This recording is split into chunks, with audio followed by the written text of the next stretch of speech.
Back pain, irregular periods problem இருக்கிறவங்க இந்த உளுந்தங்கஞ்சியை உங்கள் டயட்டில் கண்டிப்பாக வாரத்துக்கு 4 நாள் சேர்த்துக்கோங்க. 200 கிராம் உளுந்தை நல்லா வாஷ் பண்ணிவிட்டு 1 மணி நேரம் தண்ணியில் ஊற வச்சு நம்ம கிரைண்டரில் ஆட்டி எடுத்துக்கலாம்.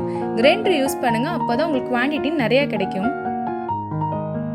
வாட்டர் ஆட் பண்ணி நல்லா தண்ணியாக கரைச்சிக்கோங்க. அதுக்கப்புறம் நம்ம ஸ்டவ்வில் வச்சு மிக்ஸ் பண்ண ஆரம்பிக்கலாம். கைவிடாமல் மிக்ஸ் பண்ணிக்கிட்டே இருங்க, அப்போதான் நம்மளுக்கு லம்ஸ் ஃபார்ம் ஆகாமல் இருக்கும். 300 கிராம் பனை வெல்லத்தை நம்ம தண்ணி ஊற்றி பாயில் பண்ணி கரைச்சி எடுத்துக்கலாம்.